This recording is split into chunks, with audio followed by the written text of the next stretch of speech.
Alhamdulillahi wa kafa wassalatu wassalamu ala rasulil mujtaba Sayyidina wa habibina wa syafi'ina wa maulana Muhammadin al-Mustafa wa ala alihi wa ashabihi wa dhurriyatihi wa kulli man ittaba'al huda. Asyhadu an la ilaha illallah wahdahu la syarikalah wa asyhadu anna Muhammadan abduhu wa rasuluhu la nabiyya ba'dah. Puji syukur kehadirat Allah Subhanahu wa taala atas limpahan karunia-Nya. Rekan-rekan sekalian, kita dihimpun oleh Allah Subhanahu wa taala di majelis ilmu pada sore hari ini di bulan yang mulia. Meskipun hanya secara daring, secara online, mudah-mudahan tidak mengurangi semua keutamaan bermajelis ilmu yang dijanjikan Allah dan Rasul-Nya sallallahu alaihi wasallam kepada kita. Mudah-mudahan setiap langkah kita hari ini menjadi pemudah jalan kita semua menuju ke surga. Mudah-mudahan setiap duduk kita dicurah-curahi rahmat Allah, dinaungi sayap-sayap malaikat, diturunkan sakinah ke dalam hati kita, dan disebut-sebut nama kita semua dengan bangga pada makhluk-makhluk mulia yang ada di sisinya. Rekan-rekan yang disayang Allah, membaca tema kita hari ini, saya teringat satu ungkapan yang dikemukakan oleh Dr. Yusuf Al-Qaradawi hafizahullah ta'ala beberapa tahun yang lalu. Beliau mengatakan, kun rabbaniyan wala takun ramadhaniyan. Dalam beribadah kepada Allah, jadilah sebagai hamba yang rabbani, jangan menjadi hambanya Ramadan yang hanya beribadah karena adanya Ramadan, sehingga ibadah kita semuanya ini menjadi tidak konsisten, menjadi tidak istiqomah, menjadi tidak dawam, menjadi tidak kontinu pada waktu-waktu seba'da Ramadan.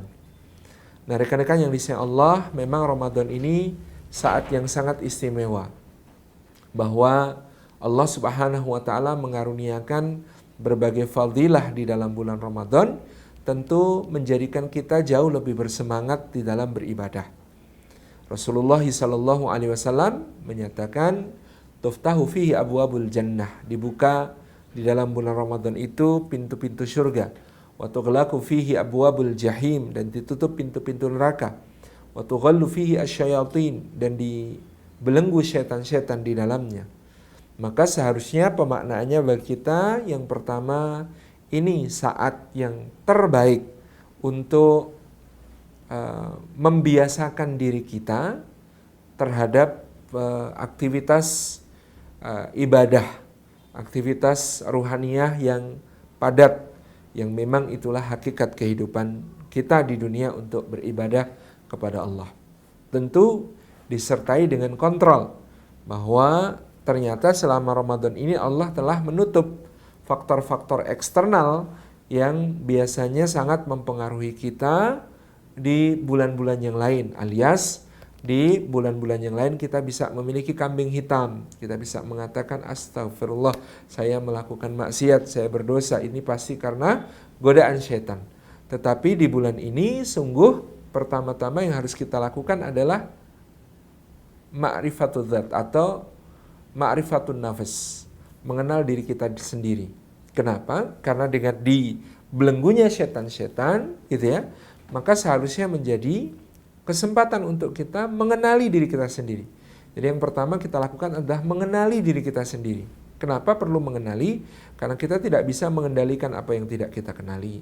Karena kita tidak bisa memenangkan gitu ya, pertarungan melawan apa yang tidak kita kenali. Maka ini saatnya jujur di bulan Ramadan ini tentang nafas kita, tentang diri kita, tentang jiwa kita.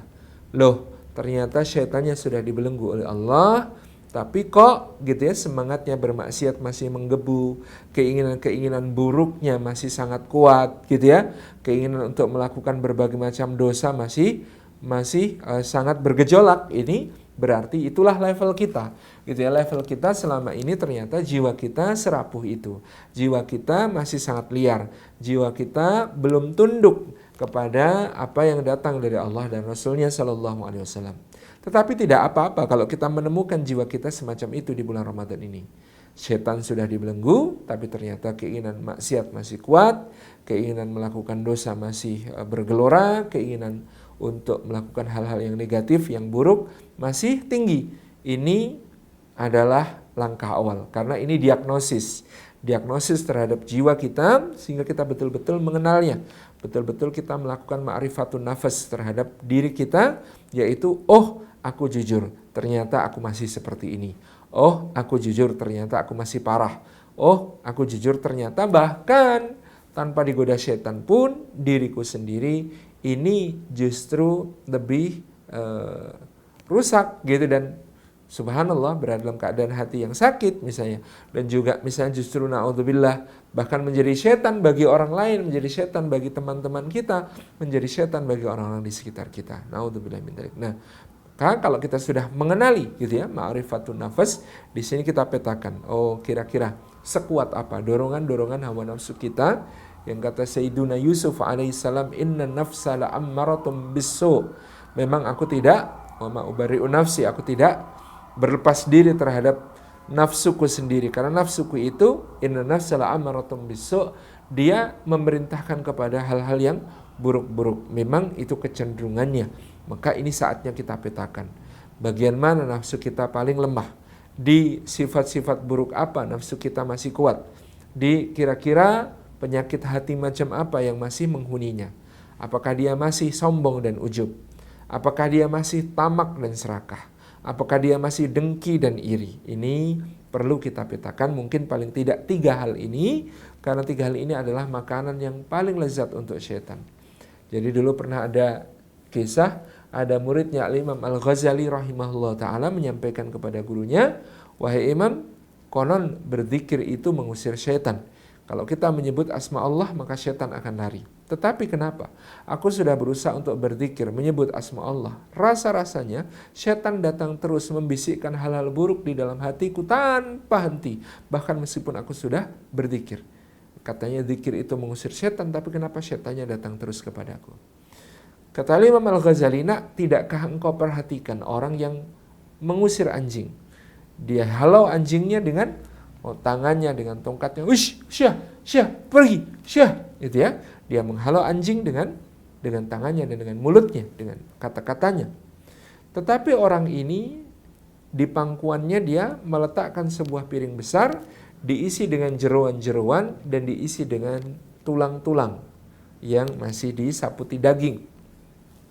Maka apakah yang akan terjadi anakku? Kata Imam Al-Ghazali, kata murid itu, iya wahai guru, kalau dia meletakkan piring di hadapannya yang berisi jeroan dan tulang-tulang yang menjadi makanan kesukaan anjing itu, tentu anjing yang usir itu akan terus datang dan akan terus datang. Gitu ya. Meskipun diusir berulang kali, meskipun dihalau sesering mungkin, itu akan datang. Nah, kata Imam Al-Ghazali, sama nak. Meskipun kau berzikir, zikir itu seperti mengusir syaitan, memintanya pergi. Tetapi kalau di dalam hatimu engkau menyediakan makanan yang lezat, yang sangat disukai syaitan, maka pasti syaitan akan terus datang, tak peduli berapa kali engkau mengusirnya. Kenapa? Karena engkau sedang menggoda syaitan. Karena engkau sedang mengiming-imingi syaitan, yaitu dengan menyediakan makanan yang sangat lezat di dalam hatimu. Apa itu? Boleh jadi kesombongan dan ujub, boleh jadi ketamakan dan keserakahan, boleh jadi kedengkian dan iri hati kepada sesama. Itu yang akan sangat lezat bagi syaitan. Godaan yang sulit ditepis oleh syaitan, sehingga meskipun dia diusir berkali-kali, syaitan akan terus berusaha datang kepadamu karena engkau menyediakan makanan yang empuk, makanan yang lezat untuk dia. Maka dengan mengenali diri kita di bulan Ramadan ini, ma'rifatun nafas kita mengenali ini penyakit-penyakit hati kita ini yang perlu kita hilangkan, supaya nanti ketika kita lepas dari Ramadan, keluar dari Ramadan, ketika setan-setan itu dilepas dari belenggunya oleh Allah, maka mereka tidak punya kekuatan untuk memasuki diri kita, untuk menggoda kita, untuk menggelincirkan kita. Kenapa? Karena kita tidak menyediakan makanan untuknya. Kalau kita masih menyediakan makanan untuknya, tentu setan-setan yang dibelenggu selama Ramadan itu pasti akan bergegas-gegas untuk mendatangi kita, untuk berpesta di dalam hati kita, mengalir di dalam darah kita, gitu ya, menuju ke segala penjuru tubuh untuk menebarkan bisikan-bisikan, was-was dan pengaruh-pengaruh negatif, sehingga anggota badan kita yang dialiri darah, mata, telinga, mulut, tangan, kaki, kesemuanya ini dikhawatirkan akan bergerak sesuai dengan tabuhan genderang yang telah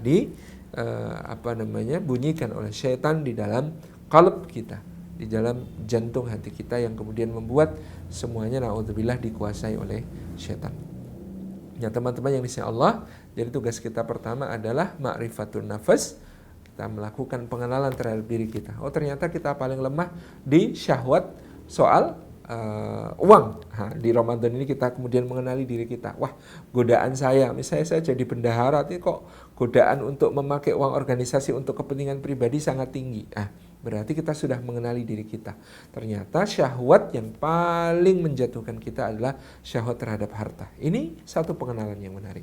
Oh ternyata syahwat saya tetap pada lawan jenis. Saya di bulan Ramadan tetap saja stalkingnya nggak berhenti-berhenti, kecanduan untuk ngelihat postingan dari pemandangan-pemandangan yang cantik jelita, baik di Instagram, baik di Twitter, baik di media sosial yang lain gitu ya. Itu berarti kita sudah mengenali diri kita.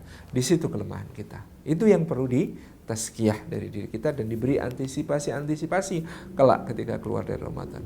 Demikian pula, oh saya tuh ternyata masih dalam soal emosian, temperamental, gampang marah, itu yang menjadi kunci. Oh, jadi selama ini saya kalau marah-marah di luar Ramadan itu mungkin ya memang ditiup-tiup sama setan untuk gampang marah, gampang rusak hubungan sama orang, gampang merusak silaturahim, gampang merusak ukhuwah. Tetapi ternyata di bulan Ramadan saya mengenali itu berasal dari hawa nafsu saya, bukan cuma dari setan.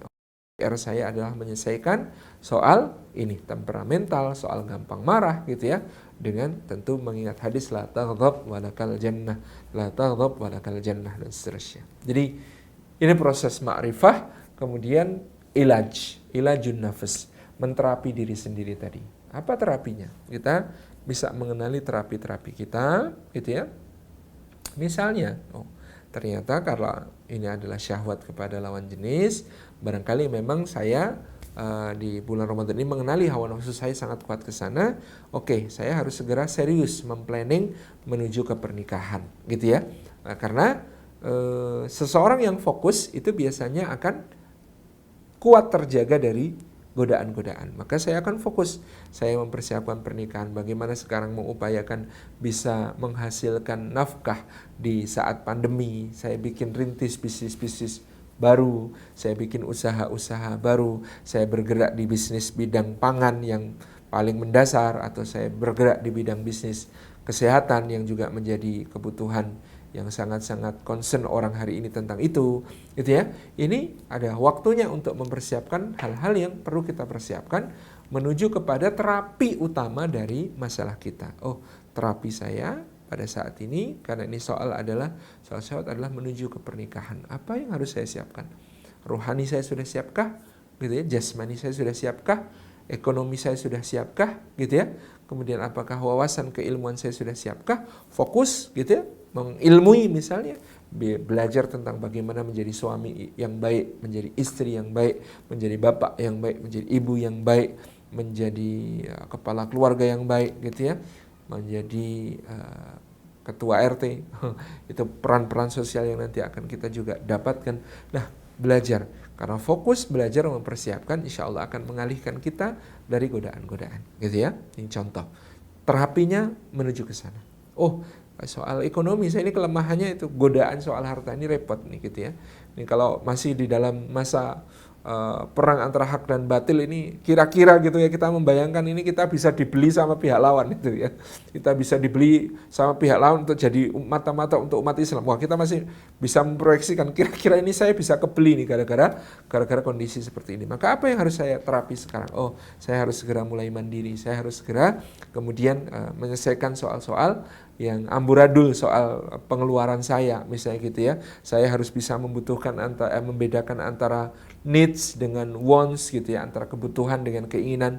Saya harus bisa menata prioritas anggaran saya, budget saya per bulan dan lain sebagainya yang selama ini kacau gara-gara berbagai macam iklan di OL Shop gitu ya. Nah, itu kita bisa terapi. Itu namanya ilajun nafas. Jadi langkah kedua setelah ma'rifatun nafas adalah ilajun nafas, termasuk tadi yang mungkin aku kok pemarah ya. Nah, sekarang problemku Yang paling rusak itu adalah soal pemarah. Maka ya Ramadan ini diterapi dengan ya, coba tahan amarah selama sebulan penuh ini, tahan amarah.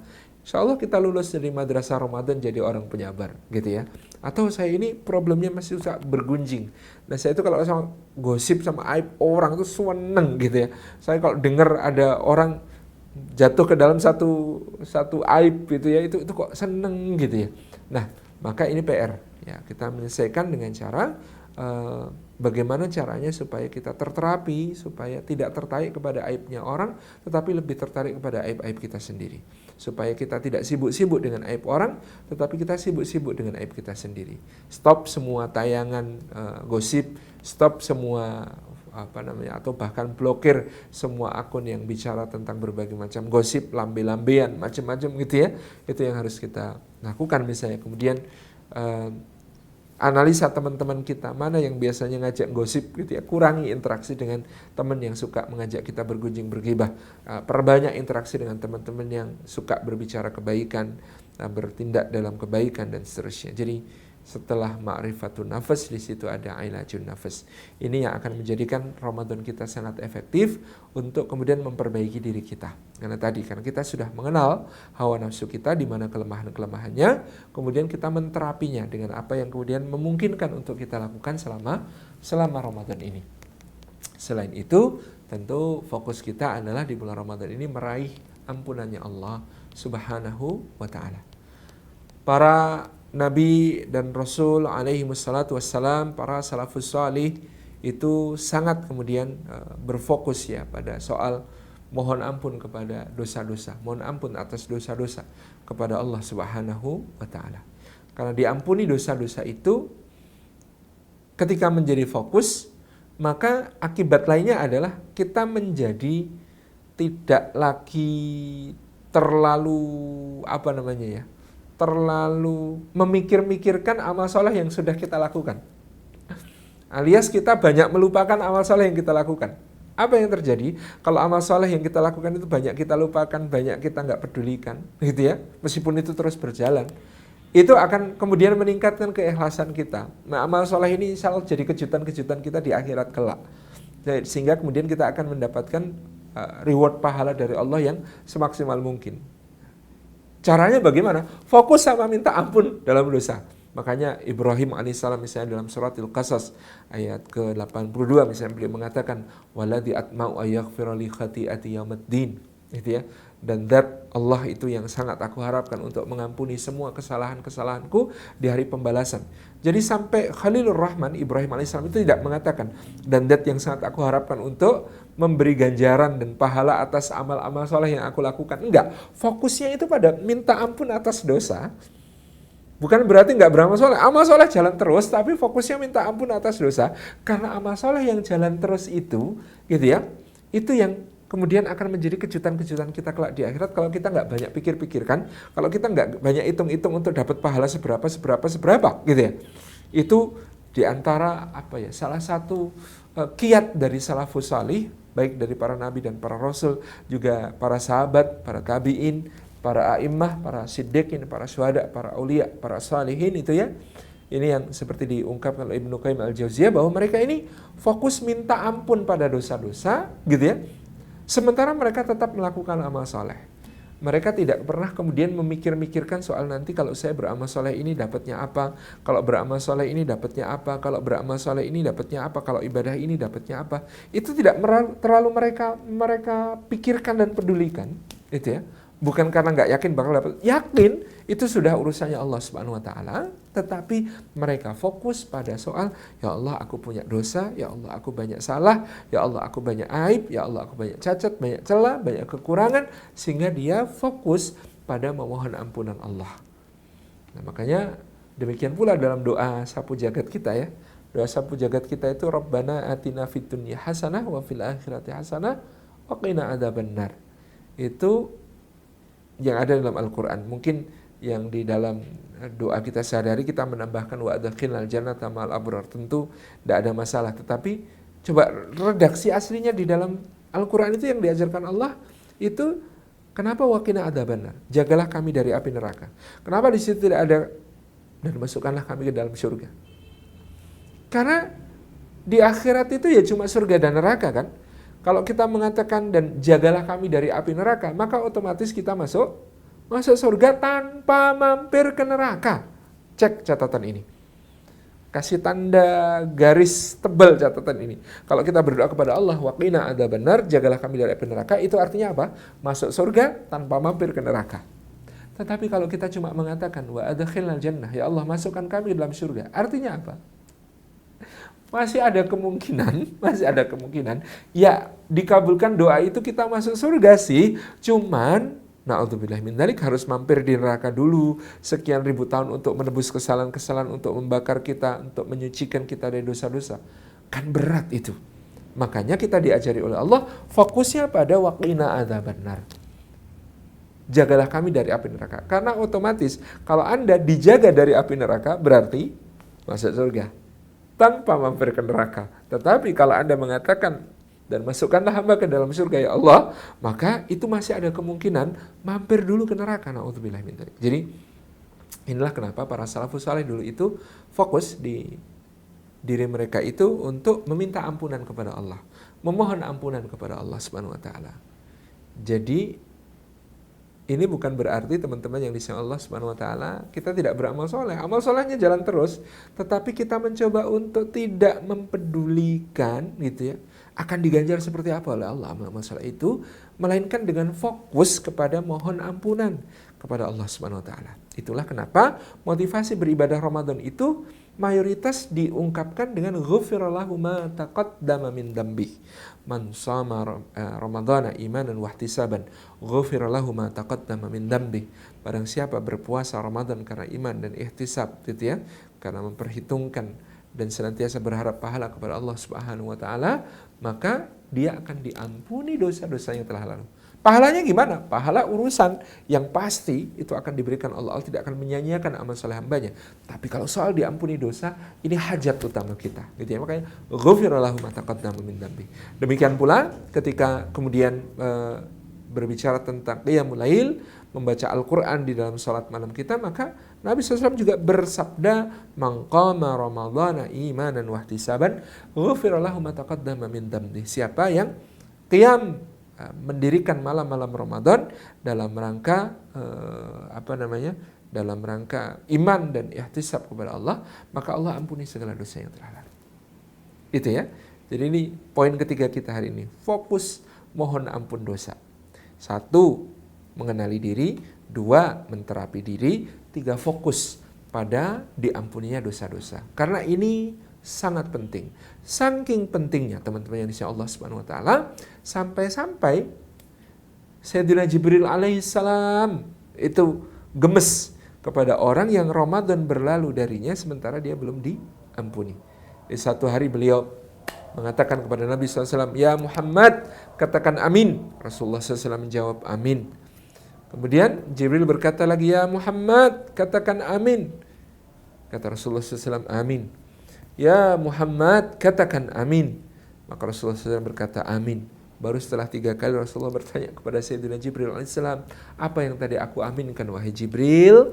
Maka Jibril alaihissalam menjawab, "Ya Rasulullah, sesungguhnya aku meminta engkau mengaminkan harapanku, yaitu barang siapa tidak diampuni oleh Allah di bulan Ramadan, tidak diampuni oleh Allah sementara Ramadan lewat darinya, maka dia tidak akan diampuni selama-lamanya." Kejam ya kayaknya yang dikatakan oleh Jibril, tetapi bukan kejam. Maknanya adalah kebangetan. Kalau di bulan Ramadan yang kesempatan untuk diampuni oleh Allah Subhanahu wa taala saja sedemikian besar, luar biasa, maka kalau di situ dia tidak dapat ampunannya Allah, makin lebih berat, makin lebih sulit harapan untuk diampuni di bulan-bulan yang lain, gitu ya.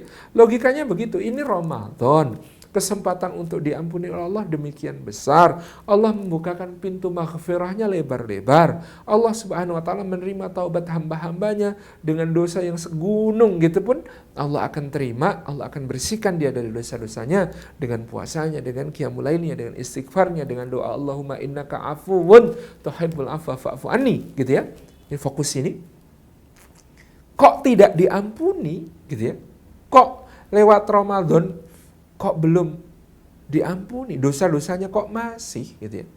Maka kata Jibril alaihissalam, ya agak lebih sulit berharap dia akan diampuni di bulan yang lain.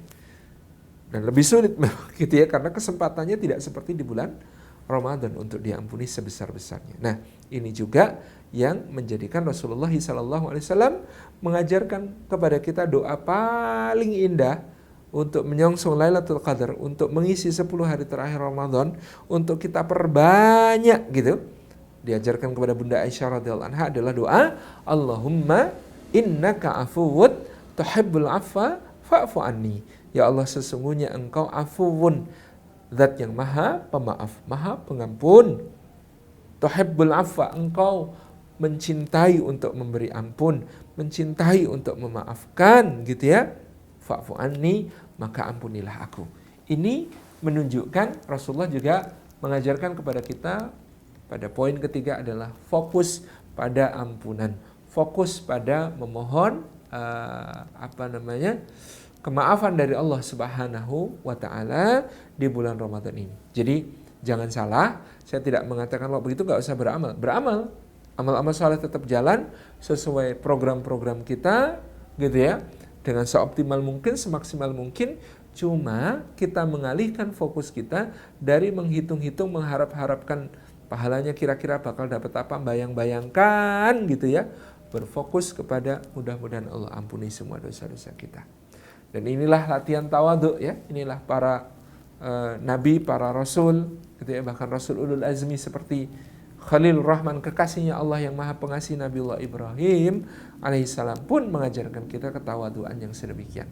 Tawadhu yakni bagaimana kemudian fokus pada memohon ampun, bukan fokus kepada menghitung-hitung pahala. Fasawmuli wa ana ajzi bihi, karena memang puasa itu hanya untuk Allah dan Allah yang punya hak untuk membalasnya sebanyak-banyaknya bighairi hisab, tanpa hingga di sisinya, di sisi Allah Subhanahu wa taala. Jadi amal-amal kita lakukan dengan penuh keriangan hati, dengan penuh keikhlasan kepada Allah. Tapi fokus kita adalah mikir-mikirin dosa, bukan mikirin-mikirin pahala, tapi mikir-mikirin dosa. Fokus istighfar, fokus sayyidil istighfar, fokus Allahumma innaka afuwun, dan seterusnya, yang menunjukkan kita merundukkan hati kita kepada Allah untuk menyadari betapa kita hamba yang lemah, banyak dosa, banyak aib, banyak cacat, banyak celah. Dan ini Ramadan adalah kesempatan terbesar kita dalam setahun untuk mendapatkan ampunannya Allah Subhanahu wa ta'ala. Sehingga kita ingin, ini kesempatan betul-betul. Jadi fokus kepada ampunan, fokus kepada membersihkan dosa-dosa. Ini juga disampaikan oleh Al-Imam Al-Ghazali, satu ucapan yang menarik. Kata beliau, fi'lul khairat, melaksanakan kebaikan-kebaikan itu semua orang bisa. Fi'lul khairat, melakukan berbagai macam amal baik, itu semua orang bisa. Hampir semua orang yang memiliki kemampuan, kesehatan jasmani ataupun harta ataupun apapun yang lain, itu tidak akan terhalang untuk melakukan al-khairat, kebaikan-kebaikan, fi'lul khairat. Tetapi yang namanya tarkul ma'asi wad dunub, meninggalkan kemaksiatan dan dosa-dosa, itu kata Imam Al-Ghazali hanya orang-orang terpilih, khawasul khawas, mereka adalah orang-orang yang khusus sekali. Kenapa? Karena memang lebih sulit gitu ya, meninggalkan kemaksiatan itu jauh lebih sulit daripada melakukan kebaikan. Menjaga diri agar tidak jatuh ke dalam kemaksiatan itu jauh lebih mudah daripada berlomba-lomba dalam amal baik, amal soleh gitu ya. Mencegah diri dari melakukan satu dosa, apalagi dosa bukan cuma dosa fisik tetapi juga dosa dalam prasangka, pikiran, perkataan lebih-lebih gitu ya, itu jauh lebih sulit lagi. Ini yang kemudian menjadikan Imam Al-Ghazali mengatakan kewalian di sisi Allah itu salah satunya adalah kewalian karena menjauhi maksiat, karena tarkul dzunub, meninggalkan dosa-dosa. Kalau fi'lul khairat mudah, semua orang bisa. Gitu ya, asal punya sumber daya, maka semua orang bisa fi'lul khairat. Tetapi tarkul ma'asi wad dzunub diperlukan komitmen yang sangat kuat. Nah, selain tarkul ma'asi wad dzunub, kita berharap tadi yang namanya maksiat kita, yang namanya dosa-dosa kita bisa diampuni oleh Allah sebagai fokus kita yang ketiga. 1, kenali diri. 2, terapi diri. Yang ketiga adalah fokus mohon kepada Allah supaya dosa-dosa kita dibersihkan. Yang keempat, rekan-rekan yang disayang Allah Subhanahu wa taala, supaya kita kemudian menjadi insan yang Rabbani sebada Ramadan, tadi sudah saya singgung, kita perlu beramal saleh dengan well planned, dengan terencana secara baik. Kenapa? Itulah ciri orang bertakwa. Orang bertakwa itu yang pertama muraqabah, orang yang merasakan pengawasannya Allah, merasa dilihat Allah, didengar Allah, gitu ya, merasa diperhatikan oleh Allah, dicatat seluruh amal perbuatannya oleh Allah, direkam segala gerak-geriknya oleh Allah, gitu ya. Itu muraqabah.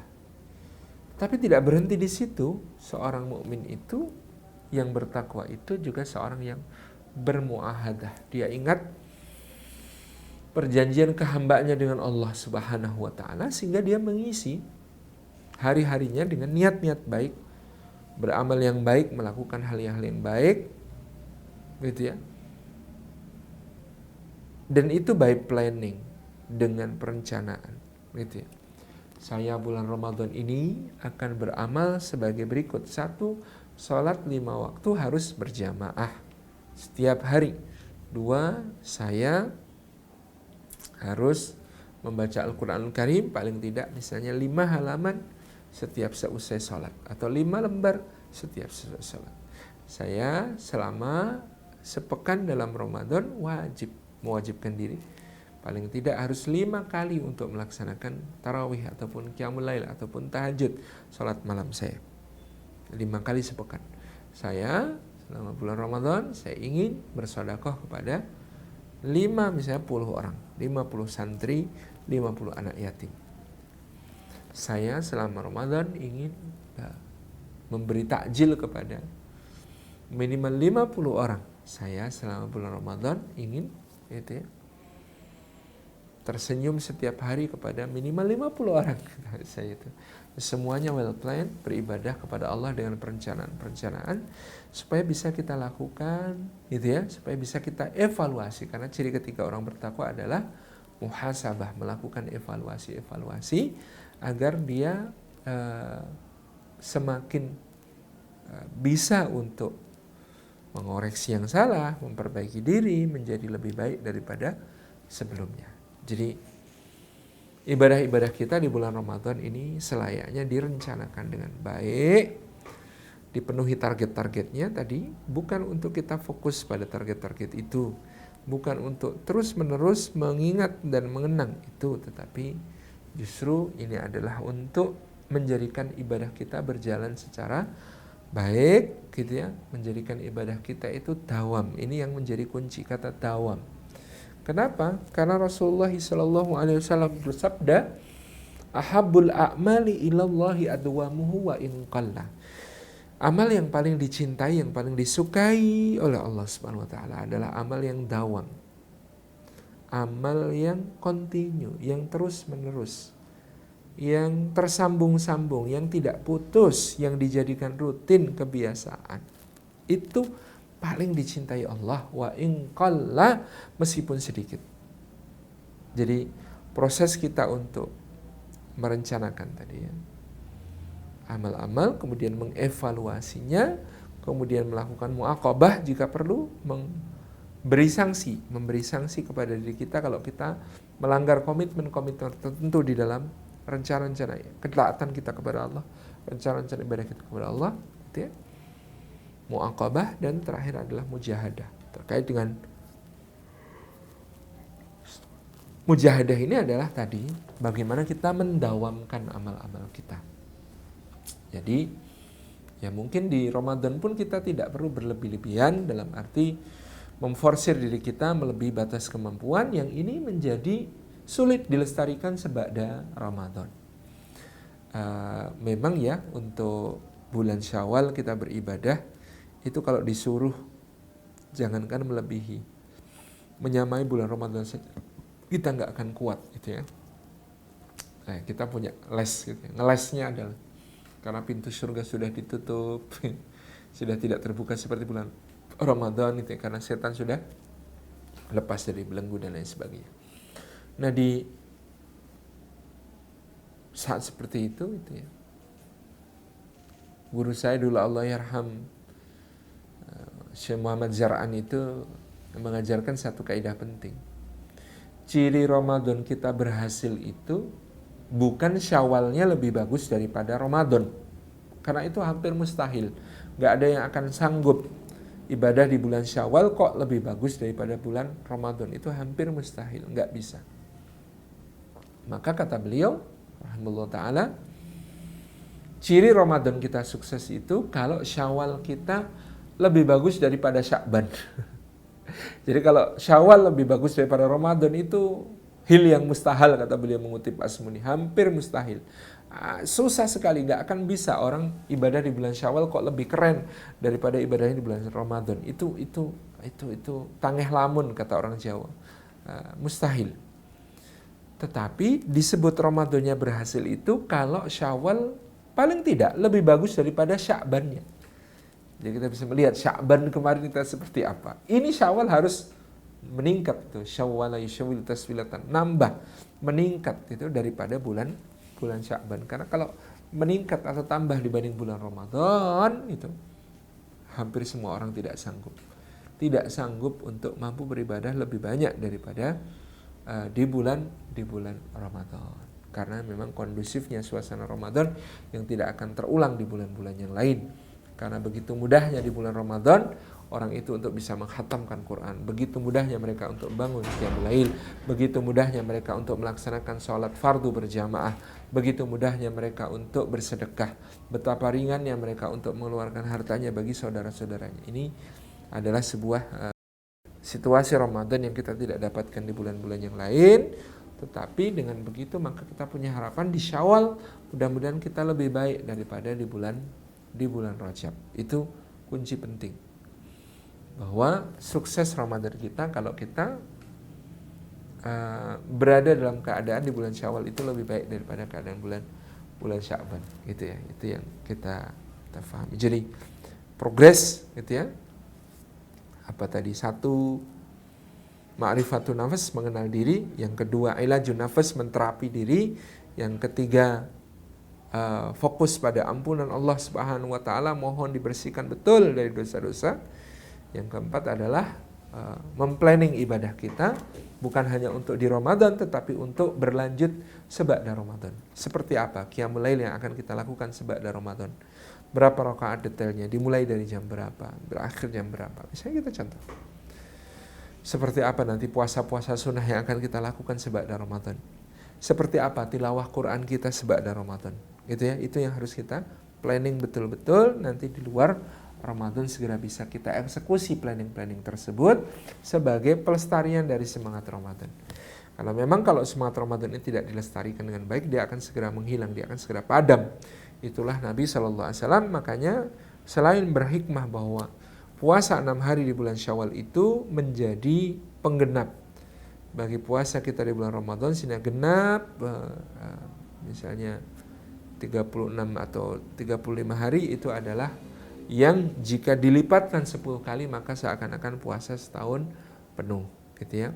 Karena memang ya, umatnya Nabi Muhammad SAW itu karena umurnya pendek oleh Allah diberikan beberapa anugerah, termasuk adalah anugerah amal-amalnya yang dilipatkan 10 kali lipat dibandingkan umat-umat terdahulu. Umat-umat terdahulu jumpalitan itu 10 kali lipat dari kita, tapi mereka mendapatkan hasil yang tidak berbeda jauh dengan kita. Itu karena tadi Rasulullah SAW telah diberi keutamaan umatnya beramal maka 10 kali lipat umat-umat yang lain. Demikian pula rekan-rekan yang insya Allah Subhanahu wa ta'ala dengan kita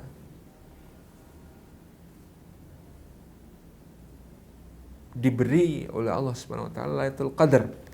Itu juga karena menurut sebagian ulama hikmah karena umat Muhammad umurnya pendek sehingga diberikan oleh Allah fasilitas untuk memanjangkan amalnya, memanjangkan kesolehannya dengan Lailatul Qadar yang khairu min alfi syahr, lebih baik daripada 1000 bulan.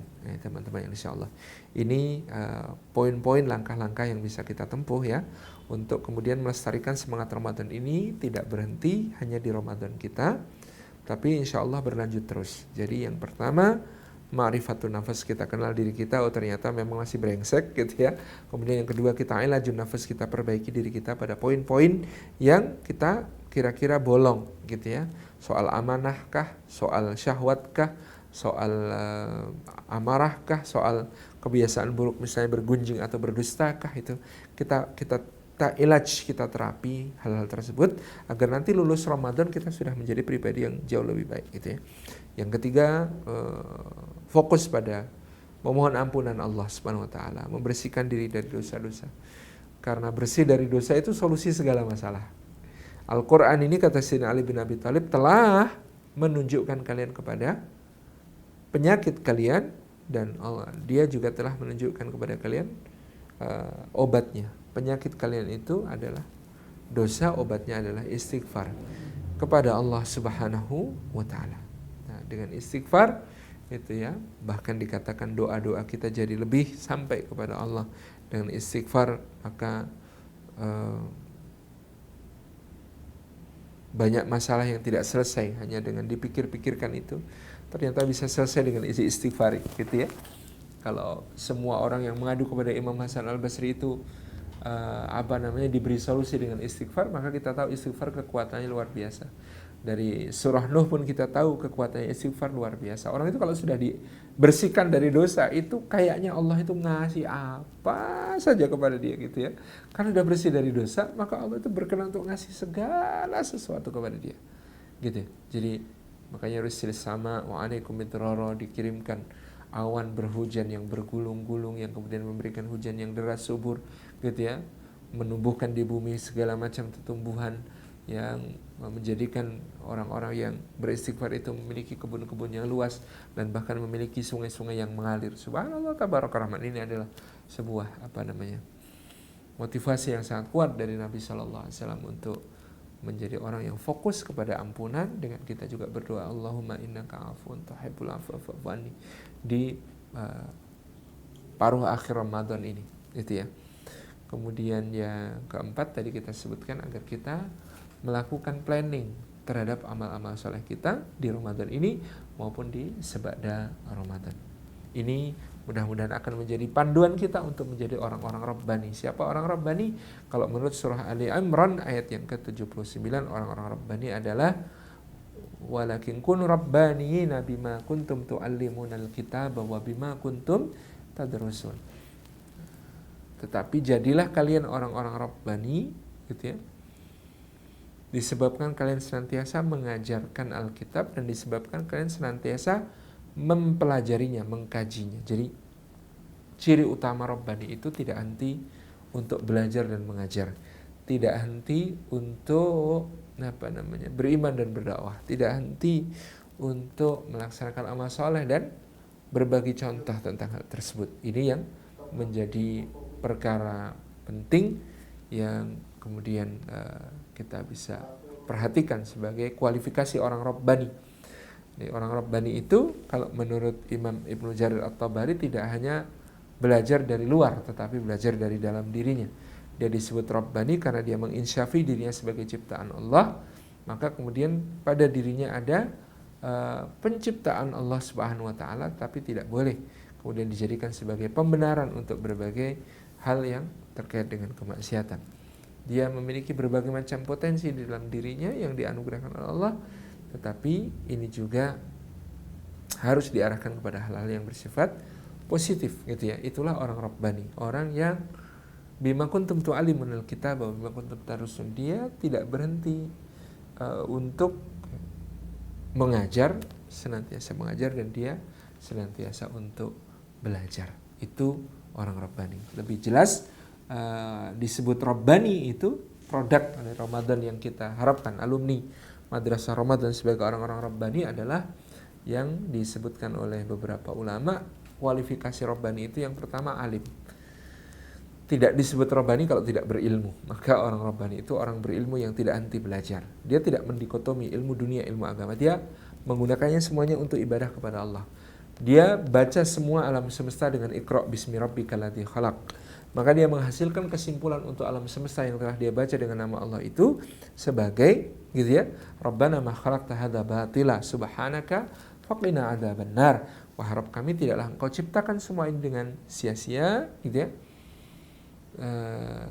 Maha suci Engkau, jangan sampai Engkau, nama Engkau ya Allah itu tercemar oleh hal-hal buruk yang timbul dari apa yang kami lakukan gitu ya. Subhanaka faqina adzabannar. Maka yang terakhir itu adalah jagalah kami lagi-lagi dari api neraka, seperti yang tadi sudah kita bahas pada soal fokus mohon ampunan itu ya. Kita mohon diberikan ampunan dari segala dosa-dosa dan dijaga dari api neraka gitu ya. Alim itu innama yakhsyallah min ibadihil ulama. Memang ujungnya paling tinggi disebut ulama itu adalah orang yang takut kepada Allah. Innama yakhsyallah min ibadihil ulama. Sungguh yang takut kepada Allah di antara hamba-hambanya adalah para ulama, gitu ya. Jadi berilmu itu disebut berilmu kalau dia akhirnya bisa menjadikan yang bersangkutan itu takut kepada Allah Subhanahu wa taala, gitu ya.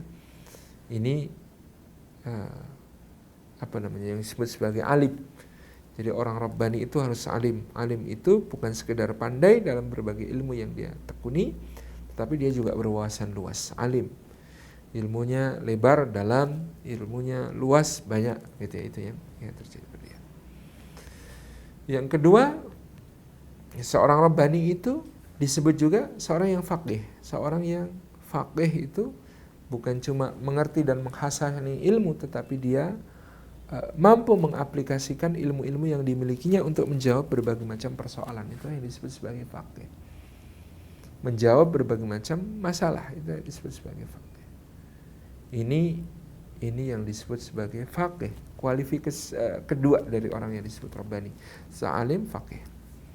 Yang ketiga, orang Rabbani itu basirun bisiyasah. Dia melek terhadap politik yang secara global mempengaruhi dirinya, gitu ya. Politik global yang tentu tidak berarti dia terjebak pada teori-teori konspirasi, ini itu, cocok logi, apalagi menjelang hari kiamat, gitu ya, dengan berbagai macam kajian-kajian yang lebih bernuansa cocok logi. Na'udzubillah min dzalik. Tidak, tetapi dia seorang yang faqih. Dalam arti dia seorang yang bisa mempertemukan antara dunia real yang dihadapi manusia dengan solusi-solusi yang dihadirkan oleh Islam. Solusi yang dihadirkan oleh Quran, solusi yang dihasilkan oleh Nabi Sallallahu Alaihi Wasallam. Ini cara kita untuk kemudian menjadi faqih, gitu ya, menjadi faqih, memahami masalahnya dan memahami solusi yang diperlukan pada saat tersebut. Basirum bisiyasah, melek politik, gitu ya. Melek politik tidak berarti tidak mudah untuk menjadi korban politik, karena memang hampir seluruh bagian dari kehidupan kita ini tidak bisa dilepaskan dari politik, gitu. Tidak bisa dilepaskan dari berbagai kebijakan dan berbagai aturan yang dikeluarkan oleh kekaisaran, gitu. Jadi ini adalah satu basirun bisiyasah. Dulu kaum muslimin juga melek politik di masa itu. Tadi makanya saya sebut tentang kesan Romawi misalnya ketika berhadapan dengan Persia. Kenapa orang beriman itu lebih suka kalau Romawi yang menang melawan Persia? Karena mereka melek politik. Karena Romawi meskipun berakidah berbeda, yakni beragama Nasrani, namun ini masih agama Samawi yang masih kemudian mengagungkan Allah Subhanahu wa taala. Sementara Persia adalah Majusi yang lebih dekat dengan para penyembah berhala. Itu juga karena mereka di surah Ar-Rum itu ghulibatir Rum, ya, dan seterusnya itu ayat-ayat yang menunjukkan kaum mukminin di masa Rasulullah pun orang-orang yang melek politik. Wa yauma idzi yafrahul mu'minun binasrillah. Pada hari itu orang-orang beriman bergembira karena pertolongan Allah Subhanahu wa taala. Demikian. Jadi dalam skenario politik global, mana yang kemudian harus kita lihat secara makro, mana yang harus kita lihat secara mikro, mana yang harus kita lihat secara global, mujmal, mana yang harus kita lihat secara parsial, mana yang harus kita lihat secara detail gitu ya. Itu juga penting untuk kita perhatikan, itu basirum bisyasah. Yang keempat, menurut para ulama disebut Rabbani basirum bitadbir, dia melek manajemen. Dia ngerti memanage berbagai macam sumber daya yang ada pada kuasanya untuk menghasilkan manfaat yang sebesar-besarnya. Memang seorang mukmin itu dia seharusnya pandai, munadzam fi syu'unihi, teratur segala urusannya. Dia memiliki leadership, dia memiliki kepemimpinan dan keutamaan yang dengan itu dia bisa mengelola berbagai hal gitu ya, termanage dengan baik untuk manfaat dan maslahat seoptimal mungkin. Sebagaimana Rasulullah SAW melek politik tentang Romawi, Persia, tentang pergerakan bangsa-bangsa Arab, tentang sifat-sifat dasar bangsa Arab, tentang bagaimana menyentuh hati suku-suku tertentu. Dan Rasulullah SAW sangat melek politik. Dan beliau juga melek di dalam memanage sumber daya yang ada. Di dalam perang Badar, bagaimana beliau SAW memanage jumlah pasukan yang lebih kecil, itu ya, dengan pertolongan Allah bisa mengalahkan pasukan yang lebih besar. Memanage keadaan ketika kemudian beliau dalam kondisi mungkin kalah pada awalnya misalnya gitu di perang Uhud gitu ya, memanage sisa-sisa sumber daya yang ada supaya mayoritas bisa diselamatkan dan tidak terlalu banyak kerugian. Itu basirum bitadbir. Bagaimana kemudian Nabi SAW mengerahkan jadi melek politiknya dan melek manajemennya Nabi kelihatan di Sulhul Hudaybiyah, perdamaian Hudaybiyah, di mana kelihatannya sih ngalah gitu ya, tetapi sebenarnya punya satu daya tawar politik yang sangat kuat. Kalau dulu sebelum perjanjian Hudaybiyah orang menganggap bahwa Madinah itu rebel, Madinah itu pemberontak, sementara yang legitimate adalah Makkah, maka dengan Makkah mengajak Madinah berunding, itu berarti Makkah mengakui legitimasi Madinah. Dengan begitu orang Arab semuanya hanya akan melihat mana yang sedang decline, mana yang sedang surut, mana yang sedang pengaruhnya menurun, mana yang sedang rising, mana yang sedang nanjak, pengaruhnya semakin kuat. Maka Rasulullah SAW itu 2 tahun pasca perjanjian Hudaybiyah, kita tidak menghitung semua, tapi untuk perbandingan angka jumlah yang menyertai Rasulullah. Pada peristiwa Hudaybiyah alias peristiwa juga Bai'atur Ridwan di situ, itu yang menyertai Rasulullah itu hanya 1.500 sahabat. 2 tahun kemudian Nabi SAW melakukan Fathu Makkah itu 10.000. 1.500 sahabat di tahun ke-6 itu hasil dakwah selama 19 tahun, 13 tahun di Mekah, 6 tahun di Madinah.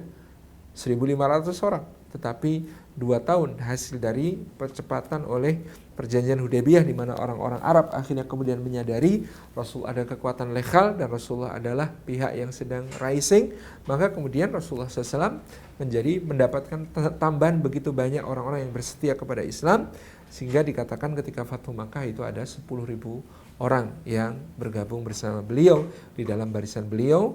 Itu berarti dalam 2 tahun nambah 8.500, padahal tadi 19 tahun hanya 1.500. Tabarakallah rahman, itu yang terjadi pada Nabi SAW yang basirum bisyasah, basirum bitadbir, melek manajemen, melek politik. Dan yang terakhir, orang Rabbani itu mengamalkan ilmunya untuk kemaslahatan, itu ya. Al-qa'im bisu'unir ra'iyah liyuslihu umara dinihim wa dunyahum, yaitu orang yang senantiasa menegakkan urusan-urusan kemasyarakatan untuk melakukan perbaikan dalam soal agama dan soal dunia. Jadi dia berperan serta aktif di dalam masyarakat, melakukan berbagai aksi nyata yang dirasakan manfaatnya oleh masyarakat. Mungkin juga di masa pandemi COVID ini ada kepedulian, dia menggalang kepedulian untuk membantu saudara-saudara yang kurang, yang memerlukan misalnya, atau dia menyelenggarakan berbagai macam hal yang bermanfaat gitu ya untuk keluarga-keluarga yang ada di sekitarnya dan seterusnya. Ini adalah sebuah bakti kepada masyarakat, al-qa'im bisyu'unir ra'iyah liusudinihim wa dunyahum. Itu yang disebut sebagai alumni Rabbani dari Ramadan itu, insyaallah. Demikian yang dapat kita sampaikan selaku pengantar diskusi perbincangan kita pada sore hari ini. Mudah-mudahan bermanfaat dan bisa menjadi catatan penting. Saya rangkum tadi. Yang pertama adalah Ramadan ini kita harus fokus ma'rifatun nafas, mengenal diri. Yang kedua, fokus ainajun nafas, menterapi diri. Yang ketiga, fokus mohon ampun, fokus maghfirah, ampunan Allah. Allahumma innaka afun, gitu ya. Yang keempat, kita fokus pada menata ibadah kita supaya terencana, well planned, baik di Ramadan ini dan setelahnya. Dan yang kelima, kita memahami makna Rabbani sebagai ya bima kuntum tu'allimunal kitab wa bima kuntum tadrusun, menjadi orang-orang yang berilmu amaliyah dan beramal ilmiah. Terima kasih, saya kembalikan kepada pembawa acara. Wassalamualaikum warahmatullahi wabarakatuh.